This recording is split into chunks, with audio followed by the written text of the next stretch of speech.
tarde a todos. Quero agradecer a participação de todo mundo. Um prazer estar aqui. Me chamo Zeca Chaves, sou redator-chefe da revista Quatro Rodas. Na verdade, já comando a revista há uns 4 anos, mas trabalho lá há 18 anos e conheço uma boa parte desse pessoal aqui. Algo que é muito emocionante para mim aqui é a gente poder falar de um assunto que desperta a curiosidade de todo mundo. E não é somente do pessoal que está aqui, que curte carro, alguns têm gasolina na veia, e portanto, ao falar de carro elétrico, parece que é um tema emocionante. Quem não gosta tanto de carro ou nem tem aderência nesse assunto, ele sabe que carro elétrico é o assunto do momento, ele tem a curiosidade, em alguns casos tem até a polêmica, tem o desconhecimento do assunto. Para alguns, carro elétrico parece um futuro.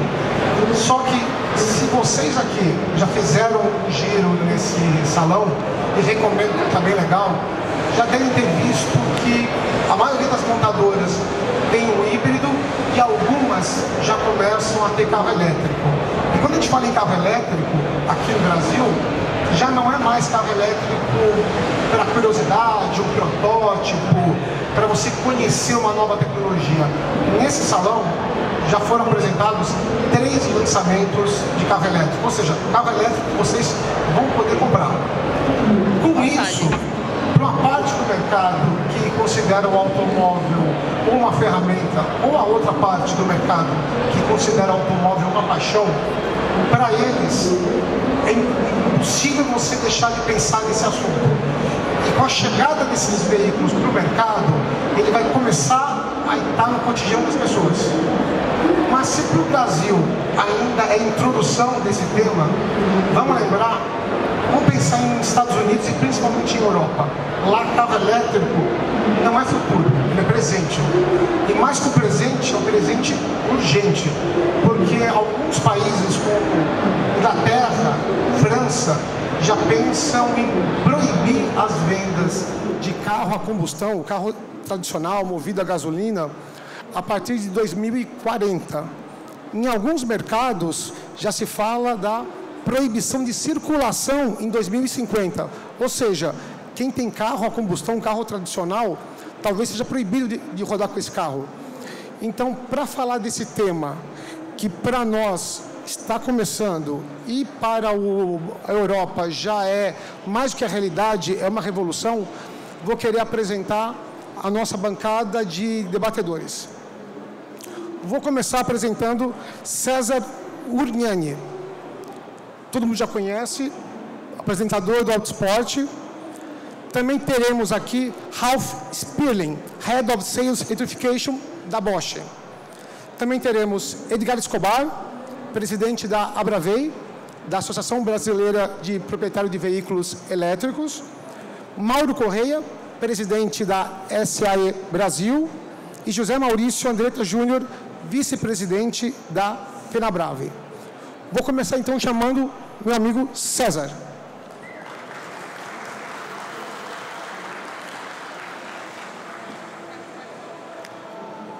Obrigado. Vamos lá. Olá pessoal, tudo bem? Essa galera não está muito animada não. Vamos lá, tudo bem? Vocês vão daqui a pouquinho tomar choque em carro elétrico e vocês estão nessa tristeza? Quem é que conhece o que é carro elétrico aqui? Levanta a mão. Pouca gente, né? Se a gente for parar para pensar, enquanto o tema ele está fervendo em vários lugares por aí. Não está rodando meu cronômetro aqui, vocês botam para rodar? Porque eu não vou saber quanto é que vai parar aqui. Beleza? Show. Seguinte, primeira coisa, eu sei que a gente está com um público bem heterogêneo aqui, bastantes especialistas, um público do qual a gente não faz ideia do nível de conhecimento sobre o assunto. Vamos separar duas coisas, ok? O que é um carro híbrido do que é um carro elétrico, tudo bem? Carro híbrido, ele tem os dois motores, ele tem um motor a combustão, que na verdade esse motor ele funciona como um gerador, e ele tem um motor elétrico, e eles ficam trocando entre eles uma bateria. Alguns carros que rodam hoje no Brasil são com essa configuração, e você tem o carro elétrico, totalmente elétrico, que é um carro que para você ter energia, para você poder fazer esse carro andar, você precisa plugar esse carro na tomada, ok? Eu vou dedicar 5 minutos para falar o que eu acho de positivo do carro elétrico e depois uns outros 5 minutos para fazer algumas provocações em termos do assunto, tudo bem? Primeiro, diferente do que muita gente imagina, um carro elétrico não é uma enceradeira. O carro elétrico ele traz ganhos importantes na dinâmica do veículo. Hoje você, quando tem um carro elétrico, o torque do carro, quem tem e gosta de carro a combustão, imagina que você vai ter um carro lento de partida, muito pelo contrário. O carro elétrico ele já entrega torque desde zero, é muito gostoso, é muito legal partir com um carro elétrico, ou seja, tem ali o que a gente chama de funny to drive, o carro ele é divertido de dirigir. Vamos lembrar que o veículo ele sempre figurou ao longo do tempo como um agressor importante ao meio ambiente e desta forma, sendo ele elétrico, a gente resolve até a página 2, vocês vão entender por que a página 2, esse problema de poluição. Por que página 2? Não adianta nada eu ter um carro elétrico se a eletricidade que está sendo gerada para o carro elétrico também não for uma energia captada de uma forma limpa, tudo bem? Senão, eu vou estar descobrindo um santo para cobrir outro. Eu brinco que isso é igual gente feia com olho azul, não adianta nada, é desperdício, tudo bem? Então, a gente tem que ter infraestrutura, os mesmos governos que muitas vezes falam assim, olha, as metas para tal dia vai ser essa. Esse mesmo governo deveria trabalhar no sentido de fazer com que a infraestrutura estivesse adaptada ao carro elétrico. Joia? Segunda coisa, muita gente quando vê esse tema carro elétrico acha que nós estamos falando de um tema muito atual e não é verdade. A discussão em torno de matrizes energéticas, ela existe desde que o carro é carro. Eu agora, recentemente, estive em Hannover, o setor de caminhões está bastante preocupado com essa questão, porque imagina vocês, o segundo maior custo de uma frota é combustível, o primeiro maior custo, o segundo maior custo é pneu, e esses caras, na medida em que tiver alguma fonte de energia, que além de ser limpa, ela também gere menos custo, para eles é legal. E o que para mim ficou muito claro em Hannover, essa ideia de que vai existir uma virada de chave do dia para a noite e a gente não vai ter mais o carro a combustão e nós vamos ter o carro elétrico, na minha opinião, não vai existir. Na verdade, o que nós teremos num futuro muito breve são vários tipos de matrizes energéticas convivendo amigavelmente. Você vai ter o carro que em dado momento o carro elétrico vai ser o mais adequado, mas vai existir um momento que para aquela operação o carro a combustão vai ser o carro mais adequado. Vou dar um exemplo do que acontece aqui no Brasil. Recentemente eu soube, a Copel, na Energia Elétrica do Paraná, está fazendo, ou pelo menos é um projeto de não sei quantos quilômetros de eletropontos, para que você possa sair de um ponto muito distante, chegar ao outro, tendo pontos de abastecimento. Tudo bem? Se você for olhar o carro elétrico hoje, o uso adequado do carro elétrico não é você usar como um carro a combustível. O carro a combustível é o carro que você abastece e anda, você abastece para andar. O carro elétrico, na maneira que ele está concebido, é um carro que você abastece quando você não usa. Hoje, para você sair de São Paulo e ir até o Rio de Janeiro, vocês sabiam que foram colocados eletropontos para carro elétrico? Sabiam ou não? Tem 12 horas para você sair de São Paulo e chegar no Rio de Janeiro. Estou falando de agora, estou falando do que está acontecendo agora. E por que é provocativo eu estou falando de agora? Porque carro elétrico, antes do primeiro carro que a gente denomina como carro de verdade, 56 anos antes, nós já tínhamos um bicho de 4 rodas que andava tocado por eletricidade. Então, a maneira de introduzir o carro elétrico dentro do nosso modal, enfim, isso sempre foi perseguido ao longo do tempo, por várias questões. Quando a gente fala que o Brasil tem o etanol e que o Brasil e o álcool é nosso, não é verdade. O álcool ele aconteceu em 1929 nos Estados Unidos, derivado do milho. Porque lá já se discutia ter outros combustíveis, um combustível que não fosse fóssil e um combustível renovável. Então entenda, a indústria, ela trabalha, ela milita, ela discute, ela se joga em cima desse tema em décadas e décadas. Claro que o momento atual é outro. E eu, com muita tranquilidade, digo o seguinte: a indústria automobilística, seja ela o sistemista, seja ela uma montadora, enquanto a preocupação for a matriz energética, eu acho que nós teríamos, como isso já vem de longa data, não é talvez o foco. Eu acho que o foco é discutir mobilidade, porque o carro elétrico, ele te dá uma série de possibilidades, mas eu estou trocando gasolina por eletricidade e eu não estou diminuindo o carro na rua e nem fazendo com que a minha mobilidade seja maior ou melhor. Entende? Eu vou contar para vocês o que aconteceu não faz muito tempo em experiência com o carro elétrico. Como eu disse, gosto de andar, acho legal, tudo certo, mas nós tínhamos 5 carros elétricos na matéria. Cada carro tinha uma tomada diferente. Eu me senti como a minha mulher que tem iPhone e eu que tenho um Samsung. O plug dela não serve no meu. Existem algumas questões que precisam de respostas urgentes. Para a gente estar lançando o carro agora e colocando na mão do consumidor, o que é que vai acontecer com a bateria? Ainda é estudo. Eu espero que meus colegas aqui, e eu fico ansioso de fato, para que a gente tenha algumas respostas nesse sentido. O que vai acontecer com a bateria? Quanto custa uma bateria? A hora que minha bateria der pau, eu faço o que com ela? E mais, o que essa empresa vai fazer com aquela bateria, se a gente sabe que a bateria também é um descarte importante? Se a pilha, né, que você tem nas suas, enfim, num rádio, você tem que tomar cuidado para ter descarte com ela, o que eu faço com a bateria? São perguntas que ainda demandam de respostas. Agora, se vocês querem um outro dado positivo, também diferente do que muita gente pensa, o Brasil está muito mais adaptado a um carro elétrico do que, por exemplo, Amsterdã. Amsterdã é um lugar lá na Holanda onde todo mundo se preocupa muito com essas questões e você vê um monte de eletropontos e aí parece que no Brasil a gente teria que ter um monte de eletropontos. Não. Diferente de lá, aqui, todo mundo aqui coloca um carro numa garagem.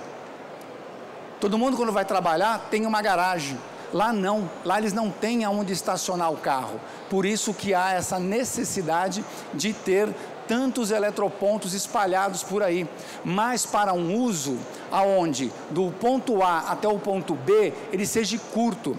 Existem momentos, pega o centro de São Paulo, por exemplo, se em algum momento as pessoas chegarem à conclusão de que ali o carbono tem que ser 0, ali tem que entrar um carro elétrico, e ali ele está super adaptado, ali é o terreno dele, porque você vai andar poucos quilômetros com uma matriz energética que é extremamente positiva.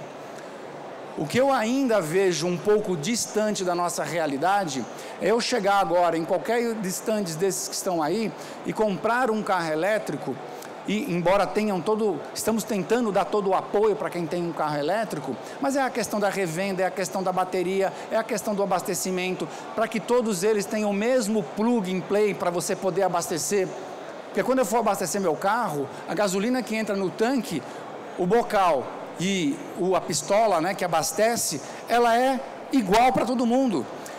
Eu fui testar 5 carros, fiquei a pé com 2. E aí eu fico imaginando se eu comprasse um carro elétrico.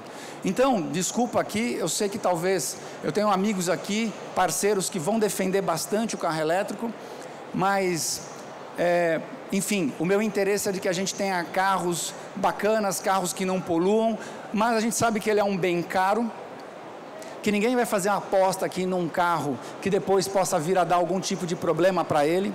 Confio no carro elétrico, confio, só que eu acho que ainda existem algumas respostas que estão, algumas perguntas que estão sem respostas. Se você me perguntasse hoje, baseado na experiência de andar com o carro, de testar o carro, de tentar ser um consumidor de um carro elétrico, tá?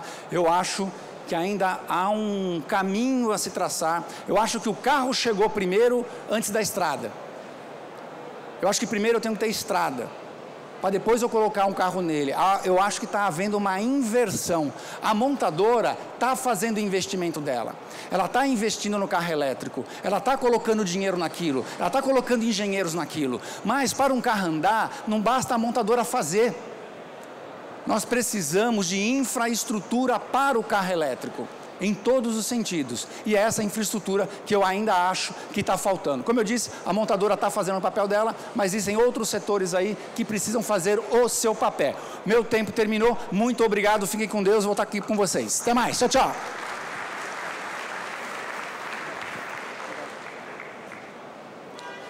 César, como sempre, polêmico, e ele levantou um ponto muito interessante que o público desconhece sobre a história do híbrido e do carro elétrico. Às vezes as montadoras até, quando falam em eletrificação, parece que é tudo a mesma coisa. E na prática você tem um híbrido que no dia a dia ele é praticamente um carro a combustão, não muda a sua vida. Você tem várias vantagens, como consumo, estabilidade, mas na prática ele funciona como um carro a combustão. E o elétrico que exige um aprendizado, que exige uma preparação, uma infraestrutura. Agora, para falar do outro lado, de quem produz essa tecnologia, vou chamar o nosso especialista de eletrificação da Bosch, Ralf Sperling.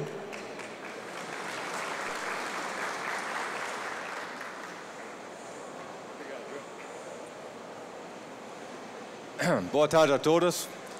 Meu nome, como a Zeca disse, é o Ralf Sperling. Eu sou responsável pelas vendas na área de eletrificação na Bosch.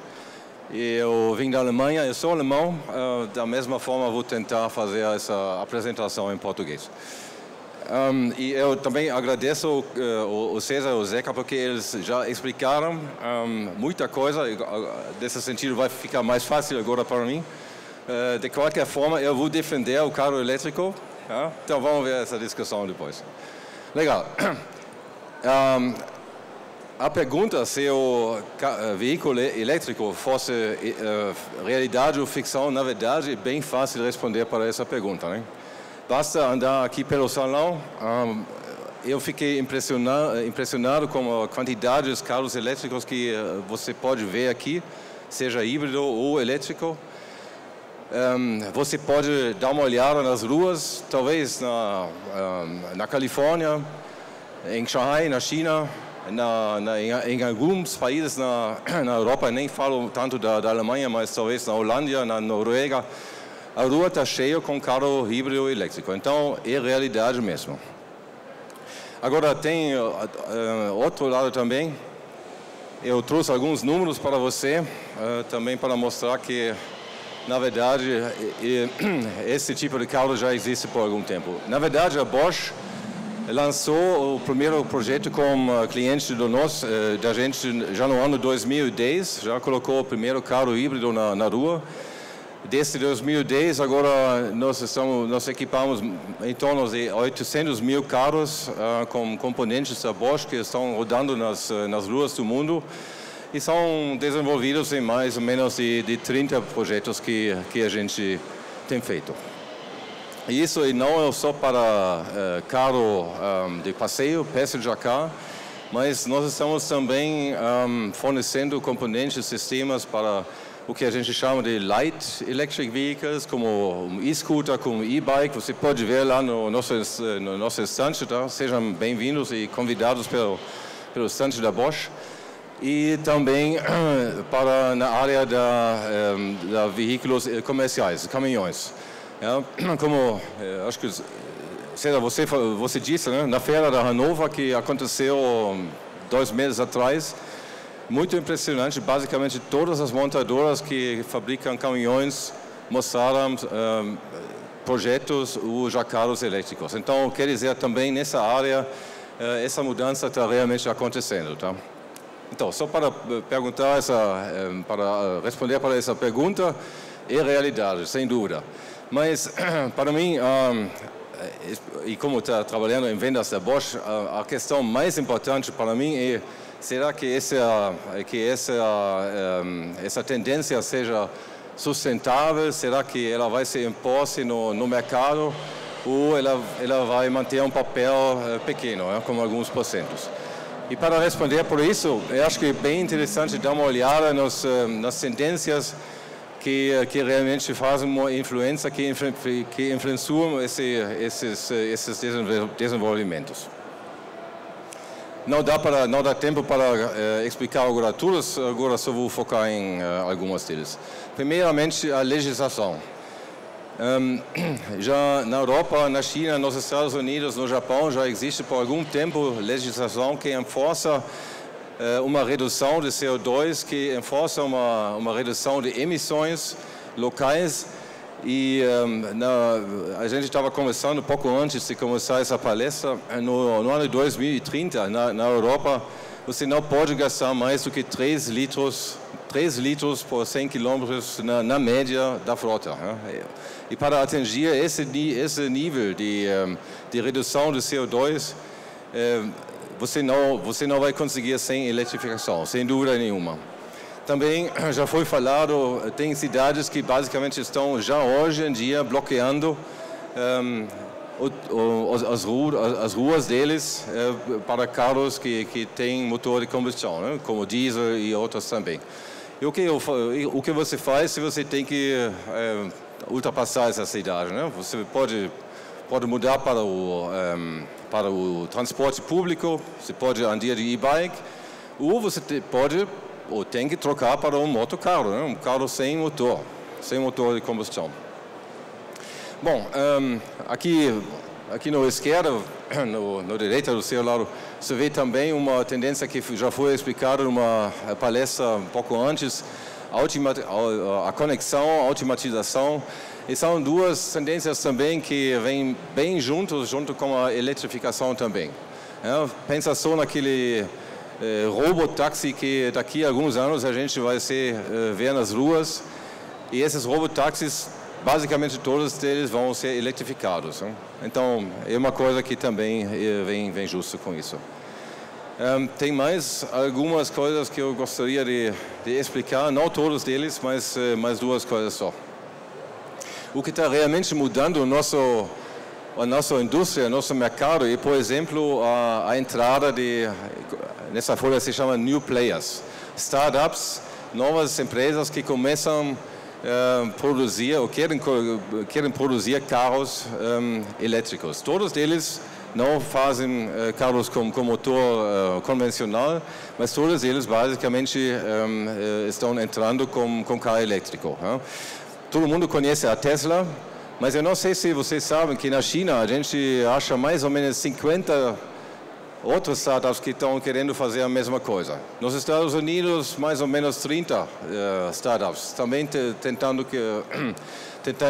produzir carro elétrico. Na Europa também 20, eu agora acabei de entender que também aqui no Brasil já tem essa tendência. Né? Então, quer dizer, a oferta para carro elétrico vai ser muito grande.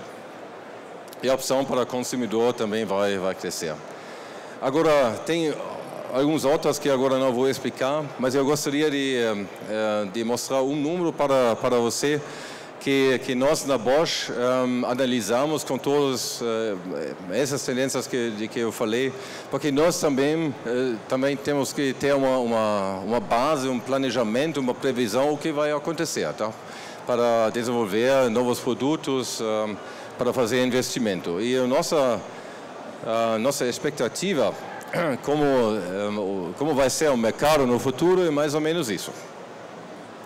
Agora, no ano 2020, você está vendo que a nossa expectativa será que no nível mundial, nesses números são do nível mundial, achamos mais ou menos 15% de carro elétrico. Quer dizer, só 3% que tem só o motor elétrico, mais 6 que são híbridos, com alta voltagem, 40 volts mais ou menos, e 5% com sistemas que a gente chama de mild hybrid, com sistemas de 48 volts, mas também são eletrificados e também esses sistemas ajudam para baixar o CO2. E a nossa expectativa, como eu disse agora, é que esse desenvolvimento vai crescer e no ano 2030 esses números são os carros novos produzidos, né? Não são os carros que você já acha na rua, mas os carros novos produzidos, basicamente a metade deles, a gente acha vai ter componentes da eletrificação, não? E 20% deles com motor elétrico só. Então, quer dizer, isso é uma mudança bem radical. E em algumas regiões do mundo você vai ver números maiores ainda. Eu penso na China, provavelmente na Europa também. Em outras regiões, como nos Estados Unidos, provavelmente menos, né? Então, isso é uma média mundial.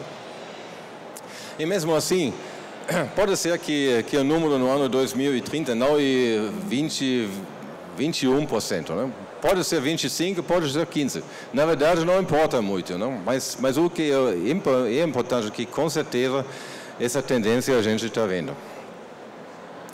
E agora, só para quase fechar, porque meu tempo também já quase acabou, eu não quero agora mostrar todo o nosso portfólio, nossos produtos que a gente está vendendo, mas uma coisa eu acho bem interessante e você deve dar uma olhada no nosso estante, que é naquele eixo elétrico aqui bem no fundo, né?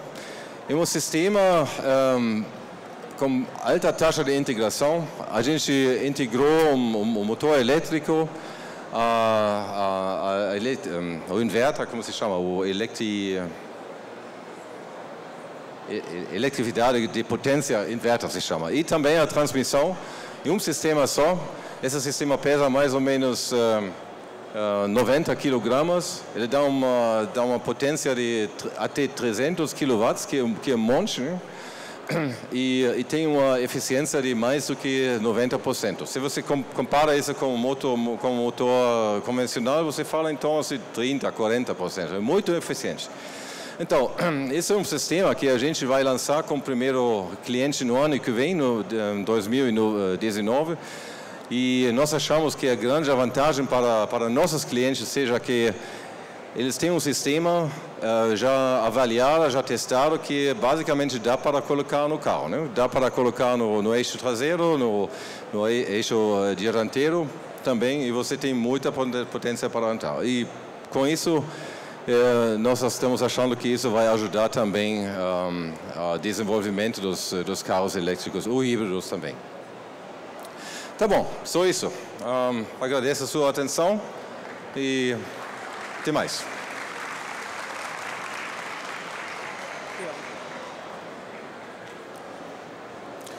É muito bacana a exposição do Ralph, porque ele mostrou para a gente o tamanho desse mercado lá fora e como lá já deixou de ser futuro há muito tempo. Mas o mais importante aqui é você saber que um lado da moeda são os fabricantes, são os fornecedores de tecnologia, e sem eles a gente não teria os carros elétricos. Agora eu vou chamar alguém para falar da gente do outro lado, o lado de quem utiliza esses carros. Por isso, vou chamar Edgar Escobar, presidente da Bravey, da Associação dos Proprietários de Veículos Elétricos.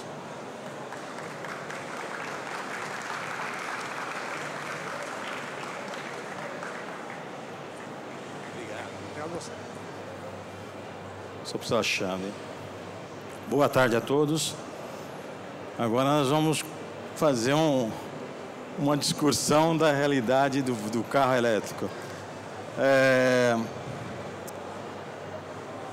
Sou proprietário de carro elétrico há quase 25 meses. Já rodei 60 mil quilômetros com carro elétrico. Já viajei o carro elétrico para Montevidéu, Assunção, Buenos Aires, 27 cidades do Brasil. Então, eu já tenho um pouquinho de expertise sobre utilização do carro elétrico. Me pediram para falar um pouquinho sobre o que está acontecendo hoje da mobilidade elétrica no Brasil. E aí eu falo que nós temos aqui, hoje, atualmente, novos modelos, um aumento de frota, um impacto de políticas públicas, infraestrutura e conhecimento. Vamos falar um pouquinho sobre isso aí. Os novos modelos, o César acabou de falar, isso para nós foi um impulso muito interessante, porque até então só existia uma marca e 2 modelos de veículos elétricos para serem apresentados, vendidos a pessoas físicas. E agora temos mais 3 modelos, que é o Renault Zoe, o Nissan Leaf e o Chevrolet Bolt. Fantástico isso. Quer dizer o quê? Vocês, futuros usuários de carros elétricos, não tenho dúvida disso, vão ter mais opções de escolhas, mais opções para poderem ver e utilizar e adquirir um carro elétrico. Vamos falar sobre a frota elétrica no Brasil. E aí a frota elétrica são dados da Denatran. A gente fez aqui um levantamento, frota 100% elétrica, carros que só fazem rodagem por eletricidade. Não está incluído aí o híbrido, só está incluído só elétrico e elétrico com extensor, que é o modelo da BMW. Vem a evolução. 2014 foi quando teve a entrada da BMW no Brasil, com a linha i, que é o BMW 3 e o i8. 2015, 2016, 2000, até setembro de 2018, nós temos 319 veículos 100% elétricos na frota do Brasil de 101 bilhões de carros. Uma coisa pífia, né? Mas esse é o valor, o número de veículos elétricos existente hoje no Brasil. Agora vamos fazer aí uma junção com a frota elétrica mais híbrido plug-in, que é o carro, continua sendo híbrido, mas ele também tem um motor elétrico e utiliza. A gente considera ele, como o César falou, o Zeca falou, né? Tem algumas diferenças do César, mas a gente considera ele como entrante de veículo elétrico também. Já houve uma mudança, já foram para 603. Mesmo assim, muito pouco em relação a isso. Mas eu não tenho dúvida, 2019, esse número aqui deve praticamente dobrar com a entrada desses novos modelos aí. Para terem uma ideia, se nós contarmos veículos elétricos, híbridos plug-ins, veículos utilitários elétricos, motos elétricos, nós chegamos na casa de 14 mil veículos, nesse contexto todo, tá? Bom, políticas públicas. Falta incentivo de políticas públicas, que é isso, políticas públicas, sempre questionando, mas eu vou falar que houve avanço nas políticas públicas, e uma delas foi sancionada essa semana aqui. A primeira foi em 2014, a CADEX, a quebra de 35% do imposto de importação para os veículos elétricos. Foi o primeiro incentivo que houve para a aquisição de veículo elétrico. A segunda política pública é aqui na Prefeitura Municipal de São Paulo. Em 2014, no governo Haddad, foi publicada uma política para incentivo de uso de carro elétrico. Qual era? Isenção do rodízio municipal veicular e a devolução da 4ª parte do IPVA. 2014, só que essa 4ª parte ela só foi devolvida, começou a iniciar em 2017. 3 anos aí, só ficou só no papel, mas a partir de 2017 começaram a devolver. Guarda Civil Metropolitana de São Paulo foi a primeira instituição pública a ter uma viatura policial elétrica no Brasil. O Dória recebeu 2 viaturas da BID, inclusive nós estivemos lá. Foi aí que eu vejo, precisa também um órgão público dar exemplo, começar a utilizar esse modal. Não é só nós, particulares, mas o órgão público tem que começar também. A partir daí, São José dos Campos. São José dos Campos fez aquisição de 35 viaturas de polícia. Já está evoluindo a coisa. A ANEEL, até julho de 2018, a energia elétrica só poderia ser comercializada por distribuidoras de energias elétricas para fins residenciais, comerciais e industriais. Liberaram agora a comercialização e exploração de energia elétrica para recarga de carro elétrico. Já é um novo avanço. E por último agora a Rota 2030. Tem alguns questionamentos? Tem, mas é uma evolução. O IPI, que era de 25% para carro elétrico, ficou numa faixa de 7 a 18. Isso melhora. Já começa a viabilizar a aquisição de um carro elétrico. Infraestrutura. Vamos falar sobre infraestrutura. Eu vou discordar um pouquinho do César. A infraestrutura para a cidade urbana não é necessária. Eu sou usuário de veículo elétrico. E por que não é? Um carro tipo o Bolt que está entrando no Brasil hoje, com uma autonomia de 400 quilômetros, precisa de infraestrutura para carregamento? Você roda 400 quilômetros por dia? Foi feita uma pesquisa entre as montadoras. O máximo que nós, usuários proprietários de veículos normal, não utilitários, não profissionais liberais, andam no máximo 97 quilômetros. 97 quilômetros.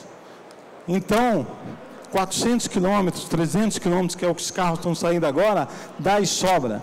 A única infraestrutura para você rodar numa cidade urbana é a sua tomada da sua casa. Nada mais do que isso. Não precisa mais do que isso. Agora, as estradas, sim. Para viajar, aí a coisa complica. Mas está evoluindo. Olha aqui, ó. Uma eletrovia em Santa Catarina, Celesc, consegue lá de Joinville até Florianópolis.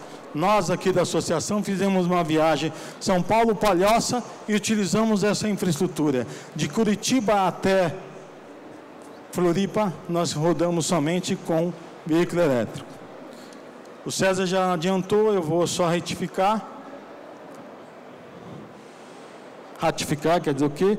Copel está fazendo uma eletrovia atravessando o estado todo do Paraná, de Paranaguá até Foz do Iguaçu.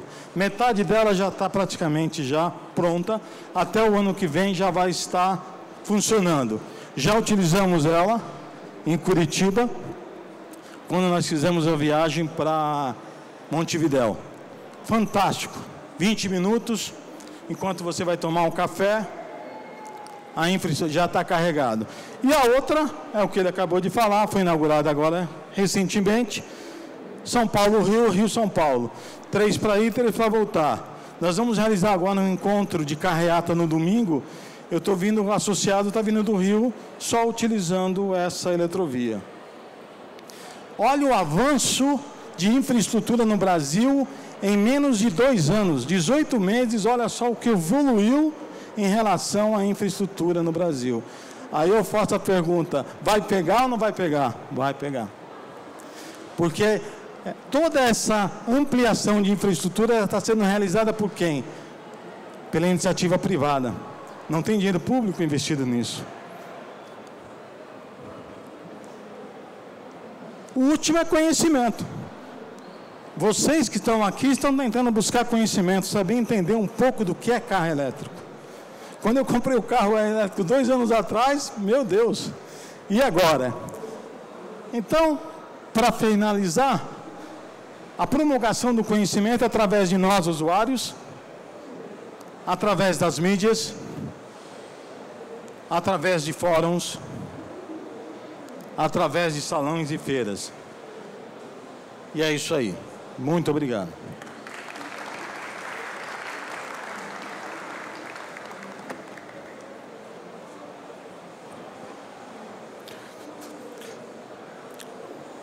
O Edgar falou de algo interessante para a gente, que é sobre a adaptação do elétrico ao Brasil. Falou de infraestrutura, falou de legislação, 2 pontos importantes para o mercado de carros elétricos crescer. Mas tem um outro desafio aí que é interessante, que é o desafio de engenharia para adaptar esse carro ao Brasil. E para isso, vou chamar um engenheiro que entende tudo do assunto, o presidente da SAI Brasil, Mauro Correia.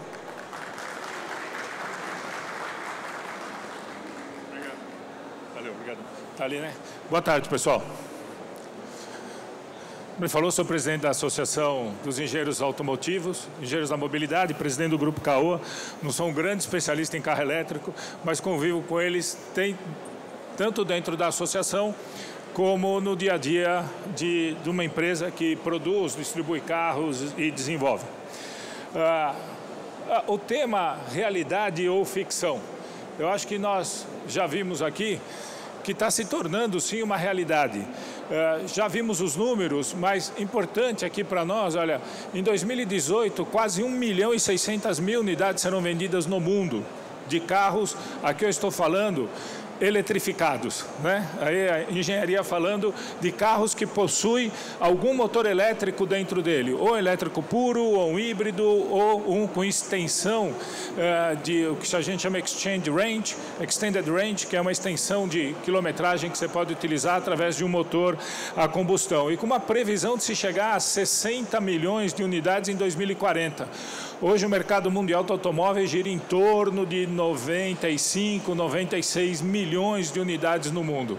Então, nós falarmos que a previsão de você ter em 22 anos 60 milhões é muito substancial para um novo sistema de powertrain, de geração de força para o carro. E olha que interessante aqui, ó. Exemplos, é lógico, de países que estão focando muito. O Ralph falou sobre países que estão eliminando, inclusive, a utilização de motores a combustão. A Noruega já tem 39% de veículos elétricos. Você anda por Oslo, você vê eletropostes em tudo que é rua, em tudo que é canto. Existe uma infraestrutura muito adequada.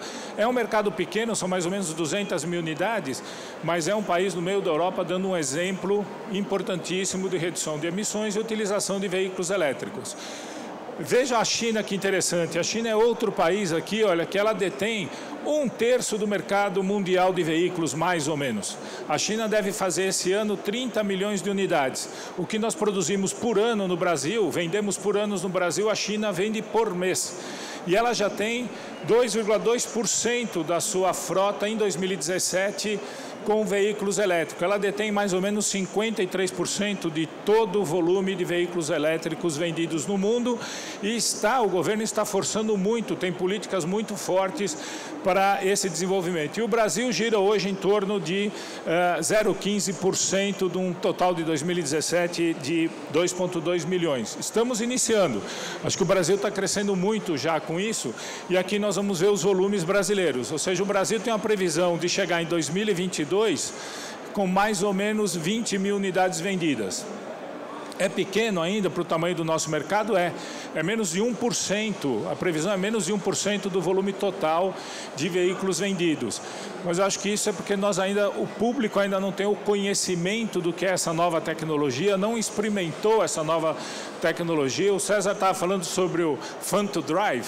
Você entra num carro elétrico, é maravilhoso. Quando o pessoal fala tem a fórmula elétrica de competição, o torque desses veículos é um negócio espetacular. A única coisa que você não tem é o ruído do motor, que para muitos aficionados isso vale bastante. Mas o desempenho de um carro elétrico é muito interessante para quem gosta de dirigir. Vamos? Ixi. Aqui.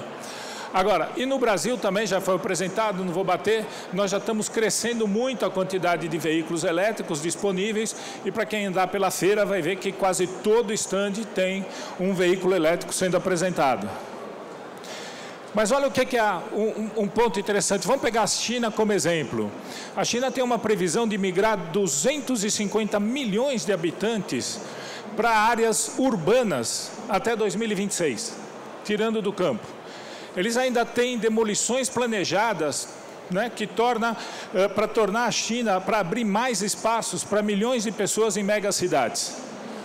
E a China tem uma futura já mega cidade com 130 milhões, mas se você pegar a China hoje tem em 2018 15 megacidades com muito mais de 10 milhões de habitantes e até 2030 ela vai para 30 milhões de megacidades. Isso te leva a um problema muito sério, que é isso aqui. É o crescimento constante da carga de CO2 naquilo que nós respiramos, na atmosfera. Este é um grande problema para um país como a China. E a China é um país que, quando ela põe uma política pública, funciona. Ou seja, eles fazem funcionar.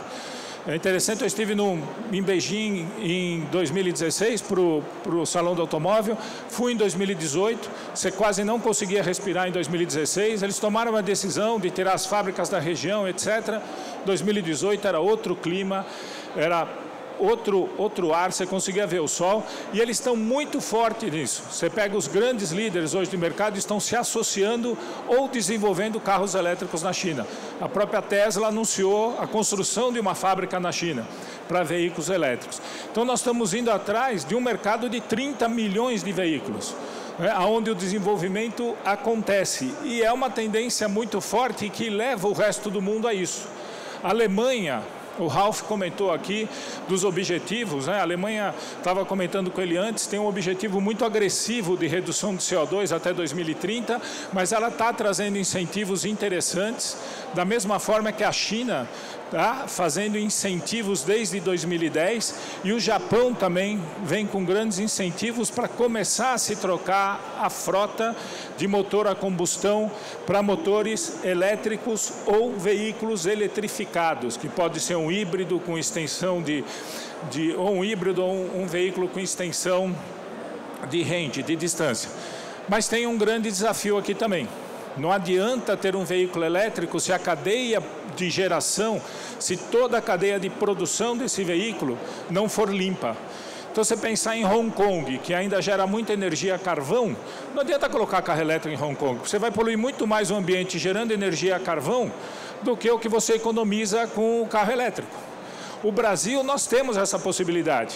O Brasil hoje, além de energia hidráulica, nós temos a energia eólica, que a quantidade de geração que nós temos através desta forma de geração de energia elétrica já corresponde a uma Itaipu inteira. Então é uma geração muito forte já de energia que nós temos.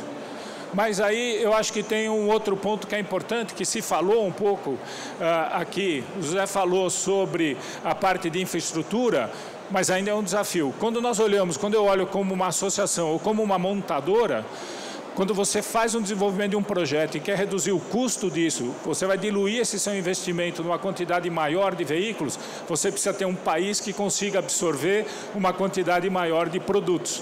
Nós não podemos estar restritos a alguns centros ou algum nível de poder aquisitivo.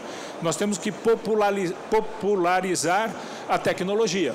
E para fazer isso, nós precisamos ter uma infraestrutura que nos ajude a popularizar. E o Brasil é um país muito grande, onde você vê todas essas bandeirinhas, são países que você consegue encaixar dentro dos nossos estados. Então nós conseguimos colocar vários países dentro de um país. Desenvolver essa tecnologia vai levar um tempo, vai acontecer, mas ainda não nos permite ter um volume muito substancial. E uma outra coisa, para concluir, que nós não podemos esquecer do Brasil. Nós temos outras fontes de geração de energia para veículos, que também são limpas. O biobutanol, que está em desenvolvimento, é um deles. Então, você fala, qual a tendência do Brasil? A tendência de eletrificação existe, é uma realidade? É um fato. Nós vamos escapar disso? Não. Porque os grandes líderes estão nesse desenvolvimento. Se nós pegamos as grandes montadoras que estão desenvolvendo nos Estados Unidos, estão desenvolvendo na Europa, estão desenvolvendo na Ásia, nós não podemos ficar para trás, senão o Brasil vai ficar isolado e não vai conseguir desenvolver sua própria tecnologia. Nós não temos, e nenhum país no mundo tem, um volume para ter um desenvolvimento específico. Custa muito caro, você não consegue pagar. Então, este é um fato, mas nós não podemos esquecer que nós temos o álcool, né? Nós estamos desenvolvendo o biobutanol, que nós podemos passar por uma transição, de sairmos de um carro puro combustão, passarmos por uma eletrificação híbrida ou com extensão de quilometragem, usando uma tecnologia também de um combustível limpo, e ao longo do tempo ir nos adequando à nova tecnologia de pura eletrificação. Eu ainda tenho a visão de que nós vamos conviver com vários tipos de sistemas motores diferentes, combustão, diesel e eletrificação. Nós não vamos trocar a chave também muito rápido, como se falou aqui, mas isso ao longo do tempo vai acontecer. Ok? Muito obrigado, pessoal.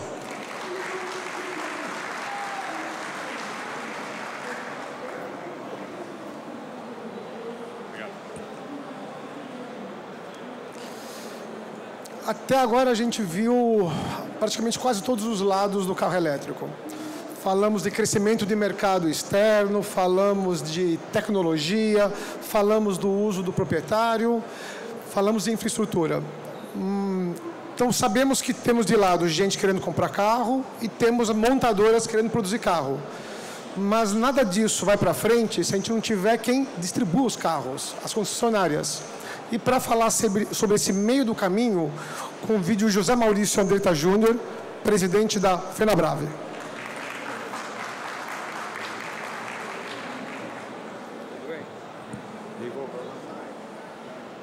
Bom, boa tarde a todos, é uma alegria estar aqui. Eu estou aqui representando o presidente da FenaBrave, o nosso amigo Alarico Assunção Júnior, que não pôde estar presente. Eu sou vice-presidente, trabalho lá na FenaBrave e trabalho junto com o pessoal da inteligência de mercado da FenaBrave. Eu vou numa linha um pouco diferente dos meus companheiros aqui. Eu quero dizer o seguinte, eu outro dia vi uma frase do Essa de Queiroz que diz o seguinte: o importante, não tenha medo de pensar diferente, tenha medo de pensar igual e no fim descobrirem que todos estavam errados. Tá? Nós vimos aqui o nosso companheiro da Bosch, ele diz o seguinte, que, se eu entendi, em 2030, ou seja, daqui 12 anos, a produção de automóveis no mundo será de 21% de carro elétrico puro, 6% de híbridos, o restante do sistema convencional como é hoje. O ano passado, nós tivemos uma missão técnica em Minneapolis, nos Estados Unidos, e foi um especialista chamado Cliff Banks, falou 3 horas para nós sobre matrizes de carros para o futuro. Você tinha elétricos, híbridos, hidrogênio, não sei o quê. Depois de 3 horas, ele falando, o melhor especialista do mundo sobre o assunto, eu escrevi uma anotação na minha apostila, que era o seguinte: só sei que nada sei. Essa é uma frase do Sócrates, que diz o seguinte: em você dizer que você não sabe, você já está levando uma vantagem sobre aqueles caras que estão dizendo que sabem, porque eles podem estar errados. Tá? Agora, a questão para mim é o seguinte: no Brasil, eu não vou avaliar o mundo, a tendência que vai acontecer. Eu quero dizer para vocês o que nós achamos que deverá ocorrer no Brasil. No Brasil, para mim, a tendência são carros híbridos. Por quê? Nós temos a tecnologia do álcool. É motor flex com geração e baterias de lítio. Isso é o que eu acredito que nos próximos anos vai vingar e vai acontecer. Pelo menos até 2030 é o caminho que nós vamos seguir. Por que eu penso isso? Nós já tivemos no Brasil um apagão na época do Fernando Henrique. Por quê? Falta de energia. Então você fala, pô, vai ser carro elétrico. Perfeitamente, desde que haja energia elétrica. Existirá energia elétrica? Vocês sabem quanto é a capacidade de produção de Itaipu? Eu vou dizer para vocês, é 14 mil megawatts. No topo da capacidade dela. Ilha Solteira é 3.440 quilowatts. E Jupiá, 551 megawatts. Você transferindo isso aqui para quilowatt-horas, você vai ter 93 milhões em Itaipu, elevado a vezes a 13ª potência. 33 milhões em Ilha Solteira, 13ª potência, e 7 milhões em Jupiá, 13ª potência. Isso significa o seguinte: se hoje eu tivesse uma varinha de condão aqui, como a sininho da Peter Pan, batesse e falasse, nós vamos transformar toda a frota de carro brasileira, automóveis comerciais leves e ônibus, que representam 54 milhões de automóveis e rodantes e caminhões de ônibus, você precisaria de uma Itaipu gerando energia para movimentar esses carros elétricos. Será que nós conseguimos fazer isso? Será que nós vamos ter? Para cada 1% que o PIB cresce, nós necessitamos de 1,5 a mais de produção de energia elétrica. Um estudo que nós fizemos, até 2030, se crescermos 3% o PIB, com o novo governo, com a nova filosofia que está sendo implantada no Brasil, em 2030 nós podemos ter um novo apagão. Então, o que eu costumo dizer sempre é que não está claro para a gente ainda qual é a evolução do carro elétrico, híbrido, atômico, o que vai acontecer. Porém, diante dos fatos que nós temos, por termos a melhor tecnologia álcool do mundo hoje desenvolvida aqui no Brasil, motores flex de altíssimo rendimento e qualidade, que hoje praticamente a poluição no processo inteiro é quase que zero, porque ele polui muito menos o álcool e, além de não poluir o álcool, a plantação do álcool, o filtro que ela faz da poluição do meio ambiente, é quase zero a poluição do carro híbrido hoje. Então, é dentro desse esquema que a gente está trabalhando aqui hoje.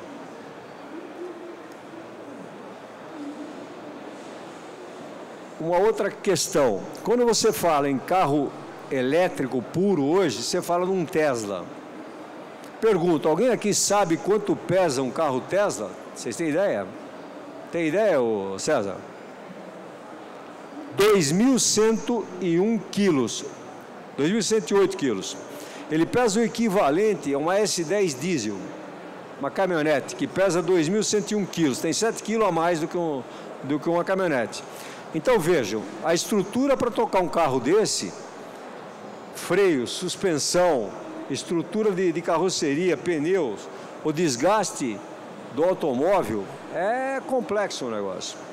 Então, eu acho o seguinte, o carro elétrico, custo de produção do carro desse, um carro elétrico puro, na minha percepção, ela leva tempo ainda para ser desenvolvido, bateria tem que ser desenvolvida, tudo. E no Brasil, eu volto a dizer, no Brasil, no meu modo de entender, eu acredito que o futuro será, pelo menos até 2030, será de carro flex com bateria de lítio. Isso é o que nós da FenaBrave entendemos e achamos que será o futuro da distribuição de veículos no Brasil. Ok?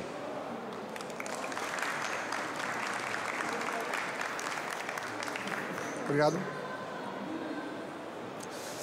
Agora, eu vou convidar todo mundo a subir aqui, os nossos debatedores. Enquanto isso, eu vou contar uma historinha que aconteceu lá na redação que ajuda a exemplificar o que é o carro elétrico da vida real. Quem conhece a Quatro Rodas sabe que desde 1973 nós temos uma seção chamada longa duração. A nossa frota de longa duração são carros que nós compramos, rodamos por 60 mil quilômetros, em segredo, levamos na concessionária para fazer revisão, todos os problemas que vão acontecendo com o carro, a maneira de utilizá-lo, a gente vai relatando mês a mês, e ao final de mais ou menos um ano e 2 meses, a gente desmonta o carro e faz aquela foto que nossos leitores adoram, tanto o pessoal do site como da revista, os carros todos desmontados. E a gente tinha pensado que era o momento de colocar um carro elétrico na nossa frota. Isso foi em 2016. E a gente pensou, vamos comprar um carro elétrico. Mas na época não tinha um carro elétrico voltado ao público. E por isso tivemos a ideia de conseguir um carro elétrico emprestado, na época era um Nissan Leaf, para pelo menos, já que eu não posso falar de manutenção, como eu uso no dia a dia. E ficamos ali quase um ano com esse carro. E foi uma experiência muito bacana. E a coisa mais legal é que 2 coisas ficaram muito claras nesses 2 anos de convívio com o Nissan Leaf. A primeira era a extrema curiosidade das pessoas. Então, quando eu ia num evento como esse, disse assim, estou com um carro elétrico na garagem. As pessoas ficavam tão empolgadas em ver o carro, que é como se eu tivesse dito, estou com uma Ferrari aí. Às vezes até mais. Quando parava o carro no manobrista, o cara se encantava, falava, não, nunca vi, como é que dirige, liga para mim. Pessoas que estavam acostumadas a usar carros de luxo. Então, o interesse era gigantesco, você gostando de carro ou não, sendo um carro somente um meio de transporte, as pessoas queriam ver. E a outra coisa muito interessante, que já foi comentado aqui, é o desempenho. Quando as pessoas pensam em carro elétrico, pensam em uma coisa monótona, chata, vai tirar o prazer de dirigir. mas quando a equipe estava acostumada a usar BMW, de vez em quando Porsche, carros turbos, quando a gente dirigia esse carro, como o Cezinha disse, a entrega de torque desse carro é imediato. Aliás, era até difícil a gente não cantar pneu. Quando você abria o sinal, você estava ali um pouquinho distraído, abria o sinal, você acelerava rápido e o carro saía cantando pneu. Toda hora acontecia isso. Então, são dois pontos muito interessantes para quem conviveu no dia a dia com carro elétrico. Gente, quero convidar todos a subir.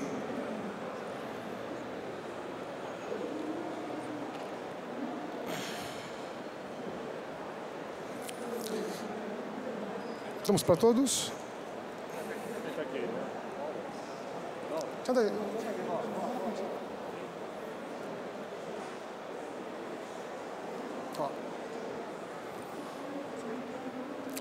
Partindo do ponto de partida aqui da nossa historinha, com esse convívio do carro elétrico, a gente ali na redação teve um conceito de como deve ser a aderência da ideia do carro elétrico aqui no Brasil.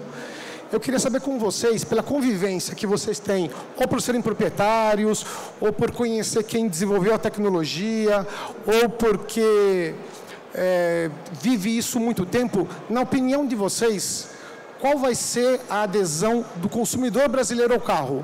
Aonde vêm as dificuldades e aonde vão vir as facilidades no carro elétrico? Podemos? Vamos lá. A gente já tem uma análise de prós e contras do carro elétrico. Eu acho que o primeiro contra é o preço. Realmente inacessível para a grande maioria da sociedade brasileira. Sabendo-se que 57% do custo de um carro elétrico são as baterias. E aí que está a problemática. Quando essa tecnologia ela tiver mais avançada e houver uma maior demanda de carro, ela tende a baixar.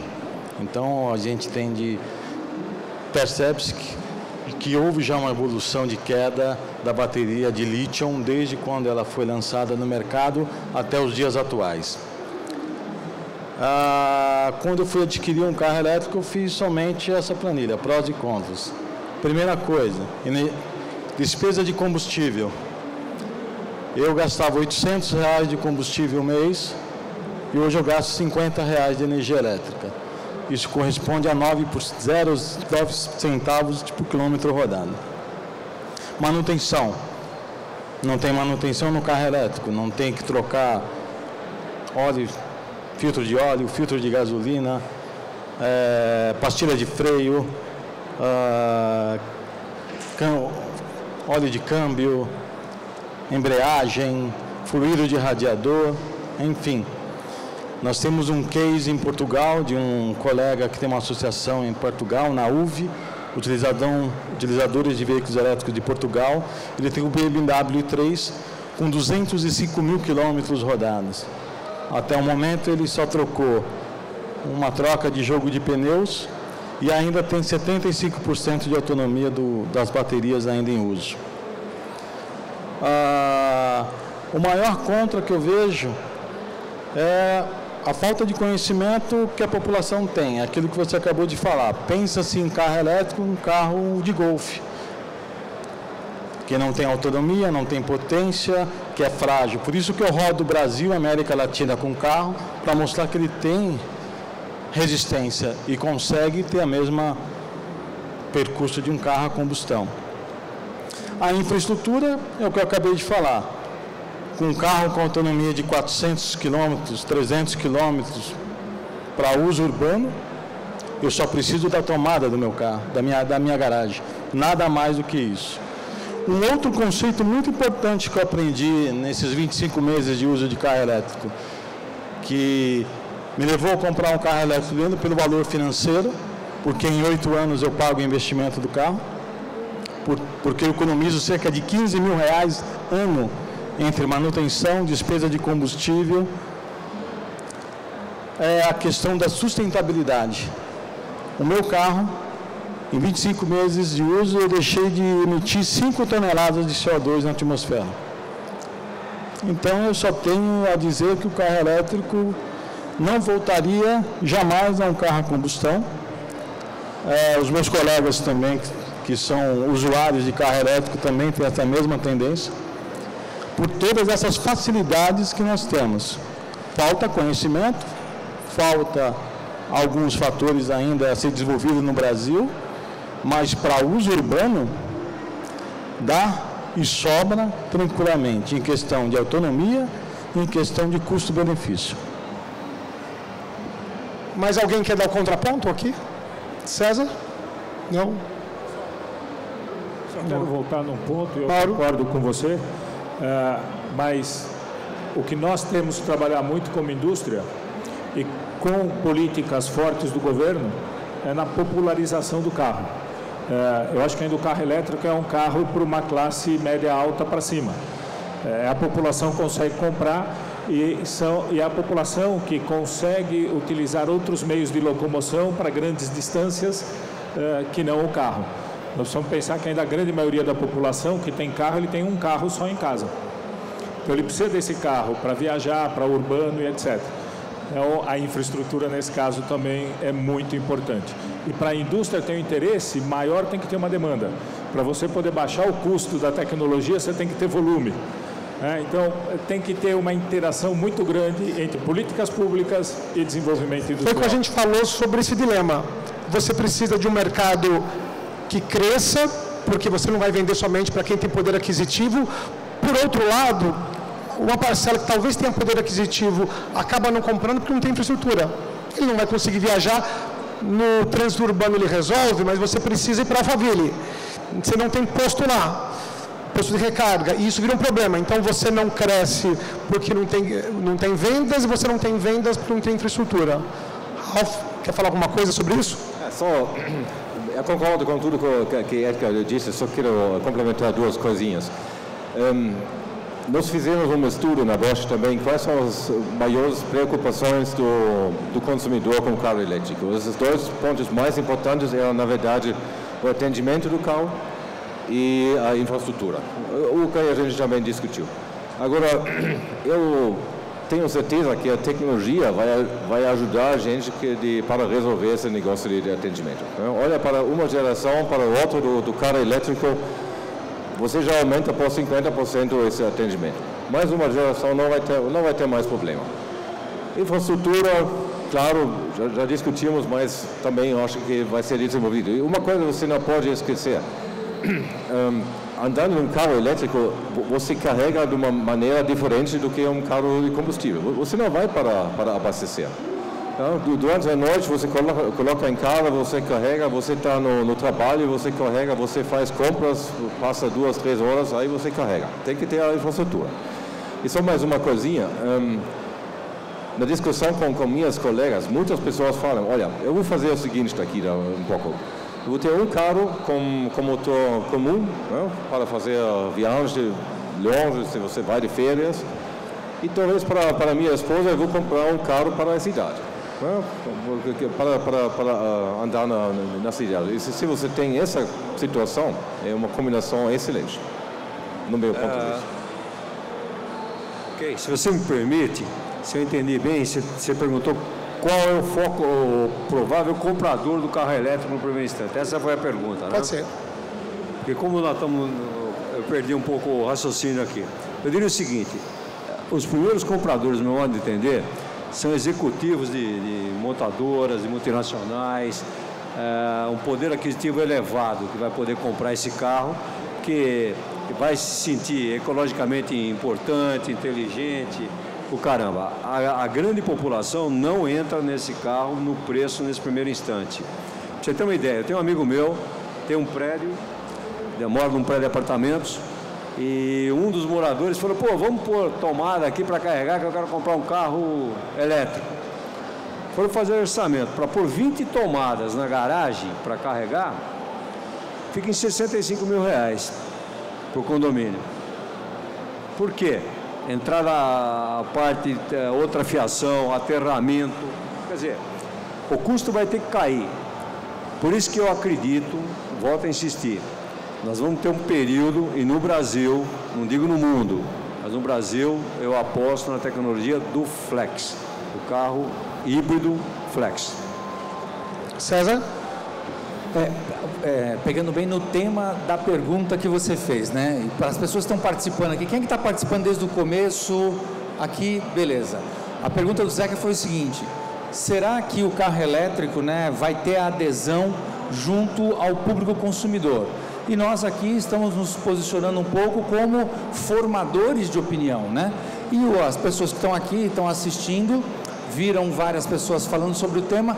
Eu lanço a pergunta para vocês que são consumidores. Levanta a mão aqui, quem vai comprar um desses carros elétricos que está aqui exposto? 2, 3, aí. E vão comprar. E os motivos, muito provavelmente, baseado no que foi dito. Imagina, você gastava quanto de combustível? R$800. E agora ele gasta R$50. Aonde eu quero chegar com isso? Existem inúmeras vantagens no carro elétrico, não se discute isso, né? Ele não polui a atmosfera, ele é um carro muito amigável às conectividades, né? A partir daí você dá um passo muito grande para carros autônomos, e vamos lembrar que o carro autônomo, o que menos importa é o conforto que ele gera, mas sim a segurança que ele gera, tudo bem? Só que algumas questões, como a gente estava dizendo ali no começo, geram um entrave para o carro elétrico. Por exemplo, os que querem comprar aqui carro elétrico, nenhum problema, não estão preocupados com a bateria, com o abastecimento. Sabem como é que você vai abastecer esse carro na tomada? Tudo certinho? Porque eu estou me baseando um pouco na experiência que eu tive, né? Que plug vai usar o carro elétrico que você vai comprar? Você sabe qual é? E todos os carros elétricos e todas as eletropontos têm essa mesma fonte? Você entende? Então, onde eu quero chegar é o seguinte, é como eu disse ali no meu... Eu acredito no carro elétrico. Quando eu faço essas provocações, a ideia é que de fato o carro elétrico vingue. E para que ele possa vingar, nós precisamos que algumas coisas e alguns detalhes, eles sejam azeitados. Porque eu também acho que é um caminho sem volta. Mas, lembrando bem aqui, né, o que foi dito pelo José, a gente vive uma realidade no Brasil de geração de energia elétrica. O país tem tudo para ser um país top no que se refere a carro elétrico. E hoje a gente só é 0,15. A pergunta do Zé que ela é pertinente. O que a gente precisa fazer para que o consumidor perceba todo esse valor que o carro elétrico tem e passe a consumir o carro elétrico? Todas as questões estão claras na cabeça de quem vai comprar o carro. Ele sabe o que ele vai fazer depois, quando ele for revender o carro. Hoje o brasileiro, ele compra o carro, a primeira pergunta que ele faz é: quanto esse carro vai valer quando eu vou vender? O brasileiro, ele ainda tem uma sensação de posse com relação ao carro, diferente de outras culturas que entendem que o carro é só para ir e vir. Há uma virada de mindset a ser feita ao consumidor brasileiro, e esse é um trabalho que a gente quer fazer. Se o carro elétrico é o carro e ele é bom e ele é legal, é um trabalho nosso levar essa informação para vocês. Eu ainda me sinto um pouco com os pés não firmes. Muito francamente, eu ainda não teria essa coragem, não teria ainda essa coragem de comprar o carro elétrico, ainda não. Você compraria um carro híbrido? Com certeza. Deixa eu passar aqui para o Edgar, mas antes disso, deixa eu só complementar exatamente a experiência que o César teve. A gente na Quatro Rodas teve também uma matéria que a gente fez, que nós pegamos um BMW i3, fomos para o Rio e voltamos. Os postos não tinham esse problema de adaptação, porque eles foram feitos basicamente para os i3. Mas a gente teve outros problemas, além de que você teve de plug de tomada, a gente teve dois problemas. Um deles era, como só tem uma vaga ou duas vagas em cada eletroposto, tinha carro parado ali. E se ele está parado ali, não abasteço, não tem o outro lado. Então tem essa questão de tem que ser ali, e em outro lugar teve um apagão durante algumas horas naquele lugar e você não podia abastecer sem apagão. Então tem algumas dificuldades que, claro, nós estamos nos acostumando com isso, ainda é um mercado novo, mas são problemas que a gente precisa lembrar que eles existem ou podem existir antes de fazer esse investimento. Edgar? Vamos lá, vamos defender o carro elétrico aqui. Inclusive essa matéria eu participei com o César, fiz uma gravação também com ele. Foi lá bem legal. no Graal Bandeirantes. Infelizmente ele trouxe modelos de carros que não são comercializados no Brasil, o Fiat 500, por exemplo. Eu vou falar sobre a GM, por exemplo. A GM, um dos nossos associados, trouxeram um carro com importação direta americano, tipo 1. Não tem. A maioria dos carregadores aqui são tipo 2. Uma conversa de nós com a montadora, olha, se você trouxer com tipo 1, tipo 2. Ótimo. A questão da padronização, e acho que vai vindo das montadoras, não vou ter problema na questão de plug. Eu não tenho dúvida que as montadoras que vão chegar, Nissan, tipo 2. O único que tem problemática é a Tesla, que não tem adaptador e tem 14 carros no Brasil. Certo? Mas a Tesla, quando vier, ela vai vir com a infraestrutura dela, como ela é feita em todo o mundo. O colega também falou outra coisa importante, popularização, não tenho dúvida. Só que quem viu em 2014 um carro a 240 mil reais e hoje a 170, e nós estamos falando de uma marca premium, a BMW, eu quero ver um carro Nissan, Renault, um carro mais abaixo. Não tenho dúvida que quando houver demanda, esse preço vai cair. Tecnologias, já tem baterias sendo desenvolvidas aqui no Brasil, Mackenzie, grafeno, muito mais barata, com maior armazenamento de energia e muito mais leve e muito mais rápida. Já temos armazenamento, reabastecimento de energia elétrica, de carro energia elétrica por indução, a própria BMW já instalou isso. A questão é uma só, e uma das formas que existe, e o meu stand vai trazer segunda-feira, chama-se conversão do carro a combustão para o carro elétrico. Da mesma forma que houve na década de 80 a transição do carro a combustão para o gás, também é uma outra forma de popularizar o carro. Eu pego o meu carro e transformo ele num carro elétrico. Então existem outras alternativas. A infraestrutura, eu estou colocando a minha experiência. Em 1 ano e meio já tem 3 eletrovias. Para uma demanda de frota de 300 carros elétricos. GM, que começou a entrar com o mercado forte, com preço e com carro de produto ótimo. Renault, eu estou falando que até em 3, 4 anos de veículo elétrico no Brasil, só existia uma montadora. Hoje já temos opção para 4. E a Volkswagen vai entrar também, as outras também deverão entrar. E elas estão todas vindo com padrão tipo 2. Esse problema do plug, infelizmente, você pegou modelos de carros que não são comercializados, e aqueles que vão tendo comercializados, eles estão começando a se adaptar ao padrão brasileiro. Outro fato importante que você colocou, políticas públicas. Não tenha dúvida, se não tiver incentivo a isso, só que um carro elétrico que tinha 25% de EPI, caiu para 7% a 18%, 35% de importação, já caiu. Também concordo, é um carro que está fora do padrão da sociedade média brasileira. Hoje, à medida que houver uma demanda, isso vai aumentar. A pergunta que eu faço é, eu compraria um carro híbrido? Jamais. Jamais eu compraria um carro híbrido. Por 2 motivos. Primeiro, ele continua sendo um carro a combustão, com o mesmo tipo de manutenção, poluente e com as mesmas dificuldades que eu tinha antes. A viagem a longa distância, ela vai começar a ser encurtada com essas eletrovias. A Copel já está, vai começar a ampliar em outros estados também. Eu tenho uma perspectiva que em 4 anos, pelo menos uns 5 estados do Brasil vão ter eletrovias para a gente percorrer e viajar tranquilamente. É a solução? Não é a solução, porque eu ainda vou estar limitado, estaria limitado a fazer viagens. O colega falou, a sociedade ela compra um carro para tudo, para uso urbano, para viagem. Eu não posso ter 2 carros, um para viagem e um só para urbano. Então, mas eu estou vendo a evolução em 18 meses muito forte mesmo. E você vê aqui, está aqui, ó.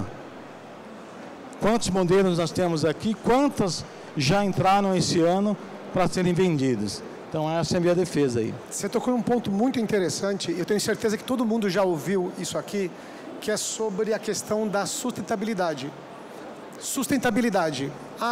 Vou comprar um carro elétrico, me preocupo com o meio ambiente, poluição. Isso é uma tônica na maioria dos interessados, isso é verdade.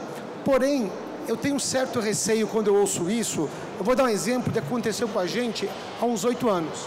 Há uns 8 anos, a Quatro Rodas testava os carros, passou a testar os carros com etanol. Por quê? Era um combustível que estava virando um padrão, muita gente estava aderindo ao etanol em vez da gasolina nos seus carros flex, e era sustentável. Era um combustível nacional. Então, a Quatro Rodas passou a testar os carros com etanol, naquele momento que só se usava etanol. Leitores e internautas escreviam para a gente dizendo, muito legal, é importante isso, é o nosso combustível, eu também só uso etanol porque é mais sustentável. Lindo. Depois de uns 2 anos, o preço do etanol começou a ficar desvantajoso em relação à gasolina. Nós mantivemos os testes com etanol, porque era uma questão ideológica, a missão nossa. A gente começou a receber reclamação de consumidor dizendo, gente, vocês testam um carro com motor flex a etanol, só que todo mundo usa gasolina, eu quero um parâmetro de gasolina. Gente, tivemos que trocar. Então, tem muito cuidado quando o anseio do consumidor aparentemente parece ser uma coisa e às vezes é outra. E sustentabilidade e às vezes um pouco a segurança é a mesma coisa. É claro que todo mundo é favorável ao meio ambiente e à segurança, mas quando você convida o consumidor a pagar um pouco mais por isso no início, e é natural, é assim mesmo. Você quer um carro mais seguro? Ele é mais caro. Se não tivesse o governo obrigando a ter airbag ABS, estava rodando Kombi até hoje. Aliás, a Kombi morreu vendendo o máximo que dava.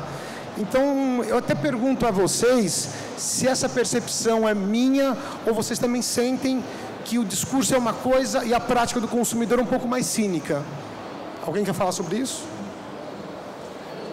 Eu concordo com você. Eu acho que, no final, quem define a matriz é o consumidor. Tá?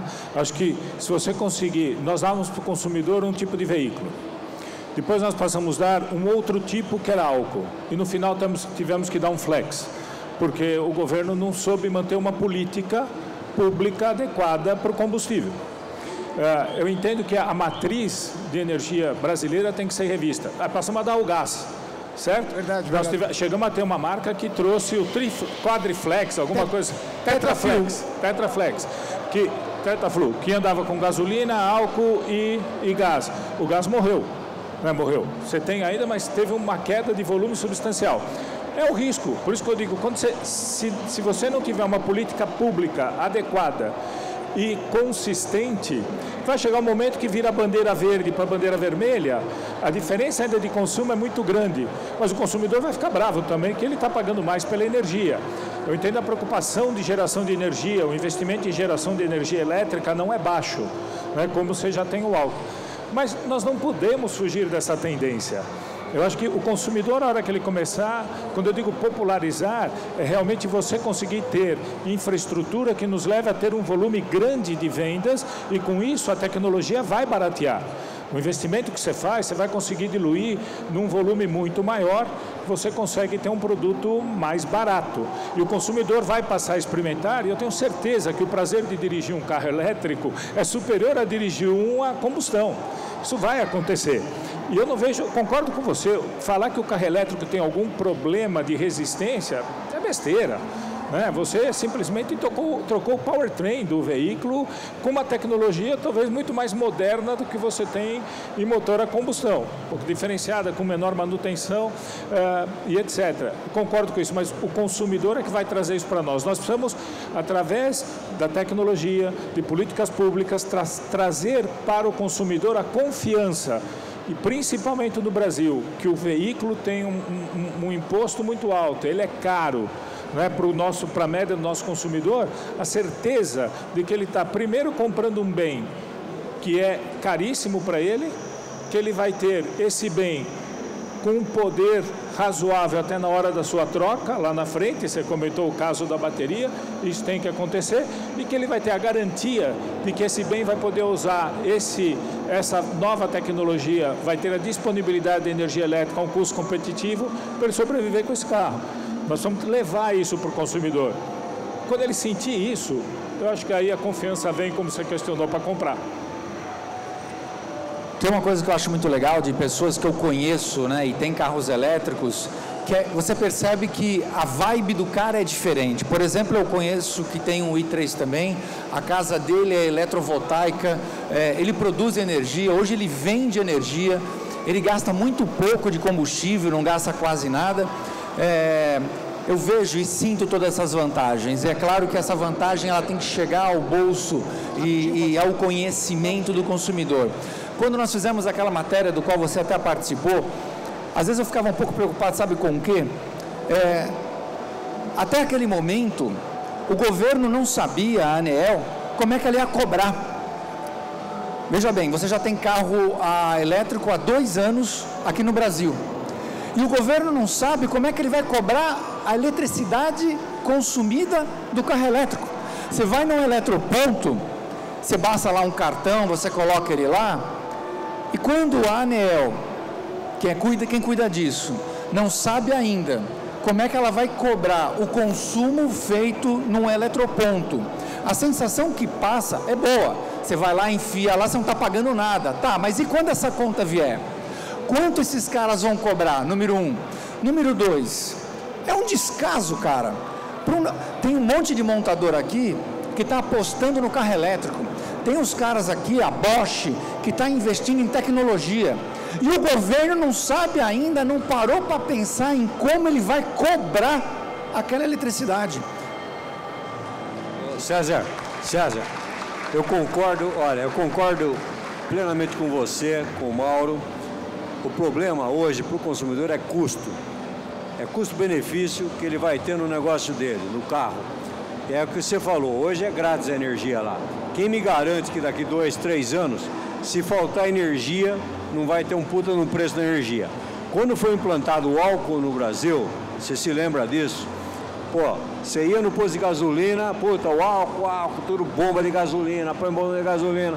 De repente, subiu o açúcar no preço internacional, subiu o preço do álcool, não tinha mais álcool aqui na bomba, pô. Então, eu acho que é aquilo que eu falei. Frase de Sócrates, só sei que nada sei.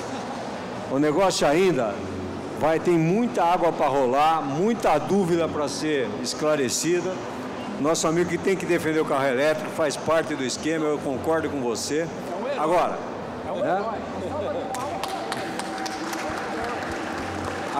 é uma dúvida total hoje. Para nós, concessionários, vender carro elétrico, híbrido, a gás, não tem importância nenhuma. O Tetrafull, o que aconteceu? Desenvolveram uma puta tecnologia do Tetrafull. Fantástica aquela tecnologia do Tetrafull. Foi desenvolvido pela Fiat. Hoje não tem, praticamente ninguém anda com o gás, porque o preço do gás está exorbitante. Então, o que vai mandar no negócio é o custo-benefício do carro, na minha opinião. Gente, esse tema aqui, se a gente ficar aqui conversando, não vai parar mais. Estouramos nosso tempo. Quero agradecer a todo mundo que veio aqui, ficou aqui 1h30. Convidamos vocês a voltarem para outras palestras e quem quiser ver essa palestra aqui na internet, entre no site do Jornal do Carro, tem um Hub de Mobilidade e vai encontrar o vídeo completo. Muito obrigado a todo mundo.